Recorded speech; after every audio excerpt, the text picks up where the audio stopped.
CUET is तो done, but चाहे कितना भी अमेजिंग स्कोर कर लो, 750 ही क्यों ना स्कोर कर लो, बट फिर भी दिल्ली यूनिवर्सिटी नहीं मिलेगा, क्योंकि दिल्ली यूनिवर्सिटी के किसी भी कॉलेज में एडमिशन लेने के लिए सिर्फ CUET देना ही इनफ नहीं है। एक और फॉर्म फिल करना आपको पड़ेगा ही पड़ेगा, वो है दिल्ली यूनिवर्सिटी का खुद का फॉर्म। एंड उसी के बारे में आज की वीडियो है। सो CUET दे दिया आपने, उससे लेकर दिल्ली यूनिवर्सिटी में एडमिशन लेने तक की कंप्लीट प्रोसेस डिस्कस करेंगे इस वीडियो में। एंड अगर आपको इस पे डिटेल्ड वीडियोस चाहिए छोटी छोटी चीजों को एक्सप्लेन करते हुए, then please to subscribe to this channel. My name is Ayushi and I have been a student of Delhi University for 5 years, did my bachelors degree and masters degree from Shri Venkateswara College and Hindu College DU। And without any further do let's start. अब DU की admission process जानना ना बहुत important है, क्योंकि almost हर ही साल ये cases जरूर सुनने को आपको मिलेंगे कि 600 नंबर पे लोगों का वैंक्यूम एडमिशन हो रहा है और 750 नंबर पे भी लोगों को Mata Sundari college for women मिल रहा है। ऐसा कैसे हो रहा है? अब आपने CUET का एग्जाम तो दे दिया एंड अभी आप वेट कर रहे हो अपने रिजल्ट के लिए।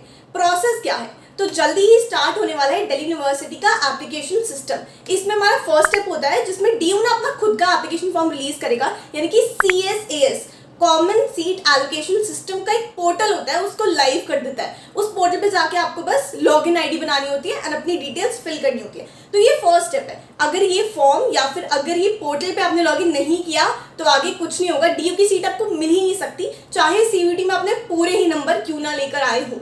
तो ये सबसे इंपॉर्टेंट स्टेप है। बात आती है कब होगा ये, तो एक्सपेक्टेड है कि 2nd वीक ऑफ जून तक ये रिलीज होने के चांसेस हैं, लेकिन लेट तो थोड़ा होना ही है। तो आप मान के चलो कि जून में ही आपका DU का एप्लीकेशन फॉर्म आउट हो सकता है। क्योंकि पोर्टल लाइव हो गया है तो हमारा सेकंड स्टेप इस फॉर्म को, DU के एप्लीकेशन फॉर्म को फिल करना। इसके ना डिफरेंट स्टेप्स होते हैं एंड पूरी प्रोसेस ना कई सारे फेजेस में डिवाइडेड है।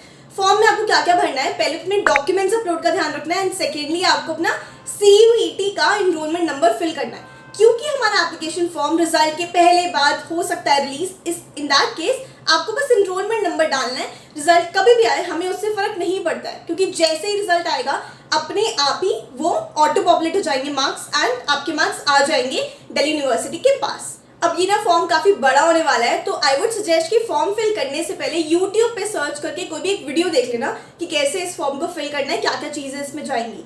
अब डॉक्यूमेंट्स की जहाँ तक बात आती है तो डॉक्यूमेंट्स ठीक से अपलोड करने बहुत इंपॉर्टेंट है, नहीं तो इतनी आगे आने के बाद भी DU में एडमिशन रहना मतलब होना रह जाएगा।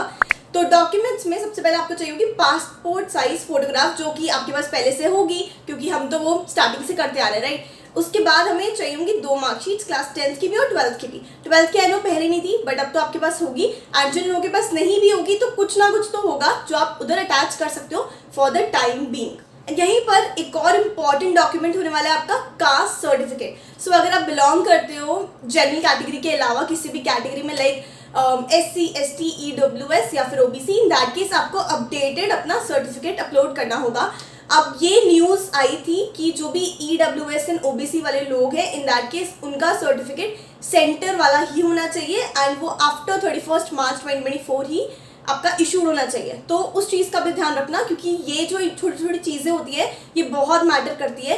एंड में जाके ना आपका डॉक्यूमेंट वेरिफिकेशन में प्रोसेस रुक जाती है, क्योंकि ये चीज़ आपने पहले से ठीक नहीं की हुई हो। अब नेक्स्ट स्टेप आता है हमारा सब्जेक्ट मैपिंग का, जो हमारा थर्ड स्टेप होने वाला है। दिल्ली यूनिवर्सिटी ने स्टार्टिंग से ये बोला हुआ है कि हमारे कोर्सेज में एडमिशन लेने के लिए हम सिर्फ उन्हीं सब्जेक्ट्स के मार्क्स को कंसिडर करेंगे जो आपने CUET में भी दिए होंगे, प्लस आपके पास क्लास 12th में भी होंगे।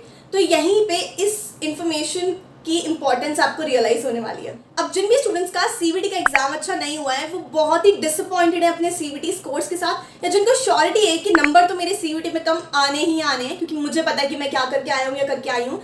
इन दैट केस पहला ऑप्शन है आपके पास डुअल डिग्री करने का, विच मीन्स कि आप 2 डिग्री साथ में कर सकते हो एंड ये चीज़ बिल्कुल अप्रूव्ड है by UGC। In that case एक आप किसी भी कोर्स या कॉलेज में एडमिशन ले लो जो आपको कम CUET स्कोर्स पे मिल रहा है, एंड सेकेंडली आप एक ऑनलाइन डिग्री कर लो। एंड सेकेंड बैकअप ऑप्शन है आपके लिए कि आप CUET नेक्स्ट ईयर दो, उसके लिए ड्रॉप लो, प्रिपेयर करो अच्छे से बैठ के, लेकिन साथ में ताकि साल वेस्ट ना हो एक ऑनलाइन डिग्री कर लो। अब बात आती है रेगुलर डिग्री की, तो उसके बारे में इतनी इन्फॉर्मेशन है, मैं ही कितनी वीडियोस बना चुकी हूँ, बट ऑनलाइन डिग्री के बारे में आप सर्च करोगे ना, आपको इतनी कॉलेजेस इतनी यूनिवर्सिटीज़ मिलेंगी ही नहीं। तो उस उसका क्या सोल्यूशन है? अगर आपके माइंड में कोई भी कोर्स है एंड आप उसके लिए ऐसी यूनिवर्सिटीज या कॉलेजेस ढूंढ रहे हो जो कि ऑनलाइन डिग्री प्रोवाइड कर दे, तो एक वेबसाइट है कॉलेज विद्या, इस पे आप जा सकते हो क्योंकि ये लेजिट भी है एंड फ्री भी है, कोई पैसे नहीं लेगी आपसे ये सारी इन्फॉर्मेशन देने के लिए। तो मैं एक बार दिखा देती हूँ कि क्या प्रोसेस रहेगी एंड कैसे आपको अपनी इन्फॉर्मेशन मिल जाएगी। So here there are various UG, PG and other courses. Select the course that you want, fill up some basic details and then answer a few questions. The AI model will then accordingly list the suitable universities. All the universities listed here are government approved. Okay, two options here. If you want, you can directly talk to the actual university officials or you can connect with college with their experts for free audio video career counseling as well. And these counselors will stay connected with you from the start of the admission till your placement. Now with the add to compare feature, you can easily compare the universities you like based on 30 plus important factors like fees, approvals, placements, student rating, EMI facility, etc. A good benefit with College Vidya is for fees, they will give you EMI options even if the university doesn't. And the best part, it redirects you to the authentic university website which prevents you from fake ones and possible scams. They also provide you placement support services and career booster programs which are worth ₹6,999. But you can get them for free if you take admission from the link in the description below. And then you can also join their huge College with their community for networking.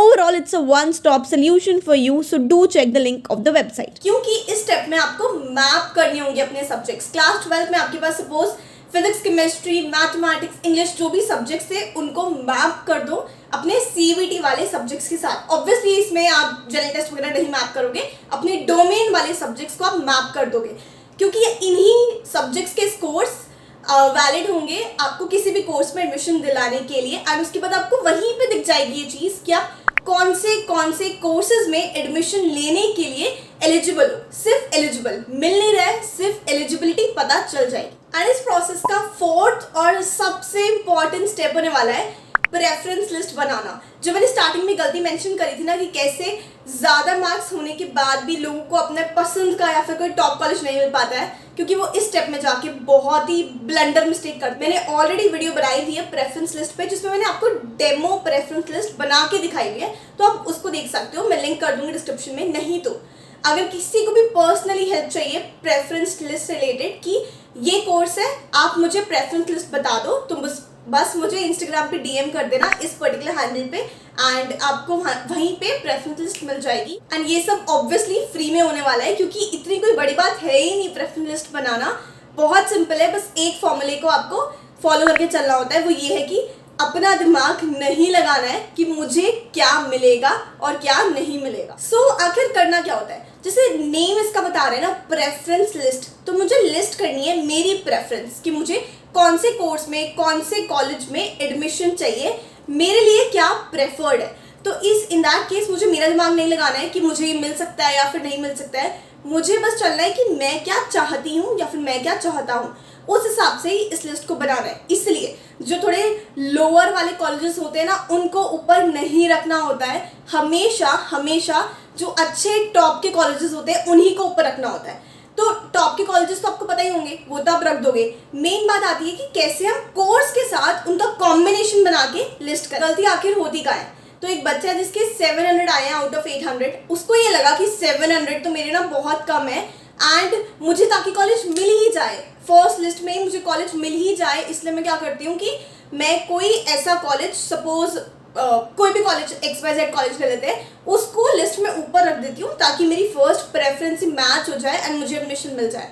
ऐसा नहीं करना है क्योंकि 700 अच्छा score है and आपको नहीं पता है कि बाकियों ने क्या स्कोर किया है, क्या नॉर्मलाइजेशन होने वाली है। इसलिए जो आपको चाहिए, सपोज आपको स्टीफेंस चाहिए, हिंदू चाहिए, हंसराज चाहिए, उन्हीं को ऊपर रखो। अगर फर्स्ट लिस्ट में नहीं मिलेगा तो आपको नीचे वाला कॉलेज मिल जाएगा एंड उसके बाद आप आगे आने वाली लिस्ट में ना ऊपर एटलीस्ट जा तो सकते हो। इसलिए बस इस चीज़ का ध्यान रखना है, सही से ही अपनी प्रेफरेंस लिस्ट भरना। एंड अब यहाँ पे आता है हमारा 5th स्टेप जो है काउंसलिंग का।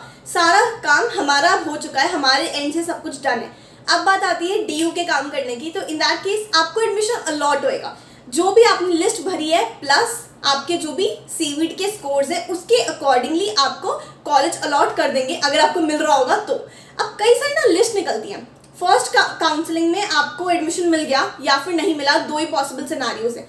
अगर मिल गया तो आपके पास दो ऑप्शन होते हैं कि क्या मैं इसको फ्रीज कर दूं, मतलब मुझे सेटिस्फैक्शन है इस कॉलेज प्लस कोर्स से, मैं नहीं चाहती कि मैं आगे बैठे ना हूँ एंड आगे बढ़ूँ इस प्रोसेस में, तो मैं फ्रीज करके यहाँ से निकल रही हूँ।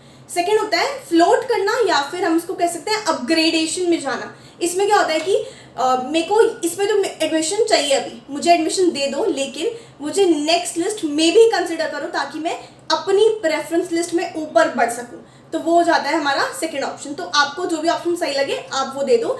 सजेस्टेड रहता है कि फ्लोट करो, ठीक है। एंड अगर नहीं आता है फर्स्ट लिस्ट में तो वेट करो सेकंड लिस्ट के लिए, थर्ड लिस्ट के लिए, एंड उसके बाद स्पॉट एडमिशंस भी होते हैं। अब एक बार आपका किसी भी लिस्ट में नाम आ गया, यानी कि आपको कोई भी एक कॉलेज अलॉट हो गया, इसके बाद पूरा प्रोसेस उस पोर्टल पे ही होता है। फर्स्टली वो आपके डॉक्यूमेंट्स को वेरीफाई करते हैं, अगर कुछ भी गलती होती है या फिर नहीं होता है कुछ सही, इन दैट केस वो आपसे खुद से कनेक्ट करते हैं, एंड उसके बाद आपको फी पेमेंट करनी होती है एंड आपकी सीट वहाँ पे बुक हो जाती है, एंड बस इसके बाद आपका DU में एडमिशन हो जाता है। तो ये थी पूरी प्रोसेस, लाइक हर चीज़ मैंने एक्सप्लेन कर दी है इस पूरी प्रोसेस की, एंड ऐसे आपका DU में एडमिशन हो जाएगा। इसके अलावा कुछ करने की ज़रूरत नहीं है खुद से। एंड या I hope this video was helpful. If you liked it, please do hit the like button ताकि मुझे भी पता चले, and do subscribe to this channel for more such coming videos regarding DU के admissions, and you can definitely DM me personally, connect with me या तो Instagram के through at this particular handle, or we can get on a one-on-one mentorship call to discuss आपका कोई भी particular doubt हो।